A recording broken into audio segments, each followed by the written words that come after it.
Oxidation state होता क्या है वो मैंने आपको बताया, that is the charge on, लिखिए मेरे साथ, charge on any element in bonded state, charge on any element in bonded state is called oxidation state. अब सवाल ये है कि किसी एलिमेंट पे चार्ज आता क्यों है, that is due to electronegativity difference, that is due to electronegativity difference. अगर दो एलिमेंट्स के बीच में इलेक्ट्रोनेगेटिविटी का डिफरेंस है तो आप समझ जाइएगा कि वहां पर चार्ज डेवलप होगा। जैसे कि एग्जांपल देता हूं, सपोज हमारे पास एक एलिमेंट ए है, वो बॉन्डेड है बी के साथ, ठीक है, मान लेते हैं। अब यहां पर हम तीन कंडीशन बना सकते हैं। देखिए, मैं अगर आपसे पहली कंडीशन में कहूं कि electronegativity of A is equals to electronegativity of B, ठीक है, अगर मैं कह देता हूं आपसे कि ए की इलेक्ट्रोनेगेटिविटी बी के इलेक्ट्रोनेगेटिविटी के इक्वल है। सवाल है कि इलेक्ट्रोनेगेटिविटी होता क्या है, बॉन्डेड इलेक्ट्रॉन को अपनी तरफ खींचना, उसको हम लोग इलेक्ट्रोनेगेटिविटी कहते हैं, ठीक है, जो ज्यादा खींचता है उसकी इलेक्ट्रोनेगेटिविटी ज्यादा होती है।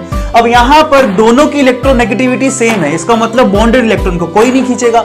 अगर कोई नहीं खींचेगा तो ए और बी पे चार्ज कितना होगा, ए पे भी चार्ज 0 और बी पे भी चार्ज 0। ये बहुत इंपॉर्टेंट है कि जब इलेक्ट्रोनेगेटिविटी का डिफरेंस इक्वल हो, मतलब दोनों की इलेक्ट्रोनेगेटिविटी सेम हो, तो वहां पर ए और बी पे चार्ज 0 होगा, इसका मतलब ऑक्सीडेशन स्टेट भी 0 होगा। जैसे कि एग्जांपल के तौर पे यहां पर मैं आपको लिखता हूं H2 यानी कि Cl2, ठीक है, O2 N2। यहां पर देखिए दोनों जो एलिमेंट है वो सेम है, तो यहां पर इलेक्ट्रोनेगेटिविटी का डिफरेंस नहीं हो सकता, और अगर इलेक्ट्रोनेगेटिविटी का डिफरेंस नहीं हो सकता तो वहां पर ऑक्सीडेशन स्टेट इन सबका क्या होगा, इंडिविजुअली हर एक एटम पर 0। अब चलिए दूसरा केस बनाते हैं। यहां से आपको मालूम भी पड़ गया कि यहां पर हाइड्रोजन का ऑक्सीडेशन स्टेट 0 है, क्लोरीन का 0 है, ऑक्सीजन का 0 है, नाइट्रोजन का 0 है, और जिनका भी जो भी यहां पर ऐसे एलिमेंट होंगे जिनका इलेक्ट्रोनेगेटिविटी सेम होगा उनका 0 होने वाला है। That's it.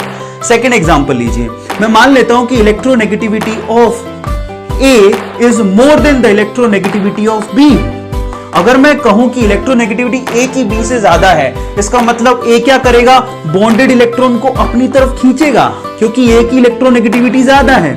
उस केस में ए पर कितना आ जाएगा, पार्शियल नेगेटिव साइन, जिसको -1 से लिख देता हूं मैं, और बी पे पार्शियल पॉजिटिव साइन आ जाएगा, जिसको मैं किससे लिख देता हूं, +1 से। तो यहां पर देखिए चार्ज डेवलप हुआ कि नहीं हुआ, अपने आप चार्ज डेवलप हो गया।